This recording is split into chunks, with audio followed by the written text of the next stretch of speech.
बिस्मिल्लाहिर्रहमानिर्रहीम। अस्सलामुअलैकुम मेरे प्यारे दोस्तों, अल्लाह आपको हमेशा खुश रखे, आमीन। दोस्तों, आज की इस वीडियो में हम बात करेंगे नमाज में सुस्ती करने से क्या क्या अजाब होते हैं और जिसके नमाज में गंदे ख्यालात आते हैं, वसवसे आते हैं, उसके लिए हम एक दुआ बताएंगे। इंशाअल्लाह आप नमाजी बन जाएंगे। दोस्तों, इस बेहतरीन वीडियो को आप ज़रूर आखिर तक देखें और चैनल को लाइक ज़रूर कर दें और सवाब की नीयत से ज़्यादा शेयर करें। अल्लाह आपको इसका अज्र ज़रूर देगा। नमाज में सुस्ती करने के 15 अजाब। जो शख्स नमाज में सुस्ती करता है उसको 15 तरीके से अजाब होते हैं। 5 तरह के दुनिया में, 3 तरह के मौत के वक्त और 3 तरह के कब्र में और 3 तरह के कब्र से बाहर निकलने के बाद। दुनिया के अजाब तो यह हैं कि उसकी ज़िंदगी में बरकत नहीं रहती। नंबर 2, चेहरे का नूर उससे हटा दिया जाता है। नंबर 3, उसके नेक कामों का अज्र हटा दिया जाता है। नंबर 4, उसकी दुआएं कबूल नहीं होती।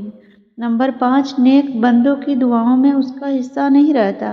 और मौत के वक्त 3 अजाब यह है कि नंबर 1, जिल्लत से मरेगा। नंबर 2, भूखा मरता है।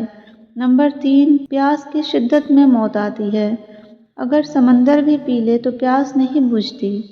कब्र के 3 अजाब यह हैं। नंबर 1, उस पर कब्र इतनी तंग हो जाती है कि पसलियां एक दूसरे में घुस जाती हैं। नंबर 2, कब्र में आग जला दी जाती है।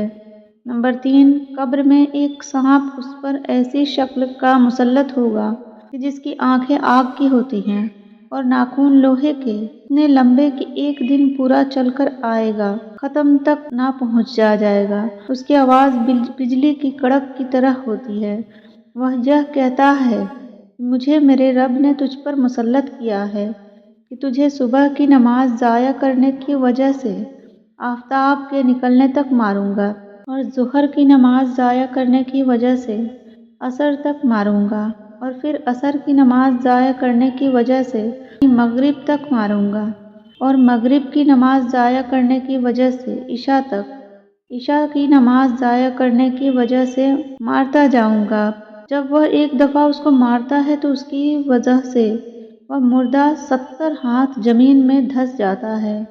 इसी तरह क़यामत तक उसको अजाब होता रहेगा। और कब्र से निकलने के बाद 3 अजाब यह हैं कि नंबर 1, हिसाब में सख्ती की जाएगी। नंबर 2, हक ताला शाना का उस पर गुस्सा होगा। नंबर 3, जहन्नम में दाखिल कर दिया जाएगा। नमाज में दिल लगाने का तरीका।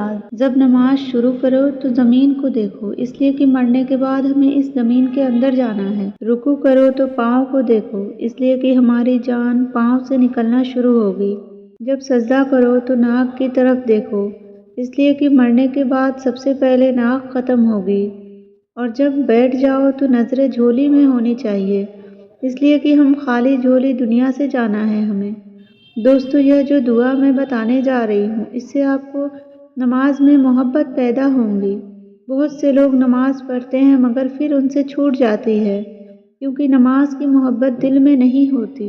लिहाजा ऐसा अमल पढ़ा जाए कि नमाज की मोहब्बत दिल में पैदा हो जाए। इस वजीफ़े की बदौलत मैंने अपने दिल में नमाज के लिए बहुत मोहब्बत पाई। सबसे पहले यह करें कि जब भी जिस वक्त की भी नमाज पढ़ने को मिल जाए पढ़ लीजिए। कल पर बिल्कुल मत डालिए कि यह शैतानी वसवसा होता है कि कल फजर से शुरू करूँगा, जुम्मा से शुरू करूँगा। नहीं, बल्कि इशा में ही ख्याल आया कि नमाज पढ़ ली जाए, इशा से ही पढ़ लीजिए।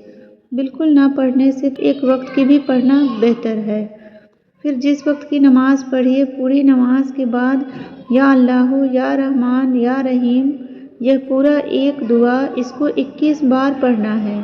अगर इसकी आदत डाल दी जाए तो यकीन जानिए कि आपको सोचना नहीं पड़ेगा कि मुझे नमाज पढ़नी है, बल्कि खुद ही आपका दिल नमाज की तरफ लगा रहेगा। हाँ, बस हुरूफ की अदायगी सही रखें। मेरे दीनी भाइयों और बहनों, आज की वीडियो में बस इतना ही। ऐ मेरे अल्लाह, इस वीडियो को बनाने में जो भी गलतियाँ हुई हैं उसे तू अपने फजलो करम से माफ़ फरमा और हम सब मुसलमानों को नमाज की तौफीक अता फरमा और हमें पाबंदी के साथ और अच्छे नियत से हमें नमाज की तौफीक अता फरमा, आमीन सुम्मा आमीन।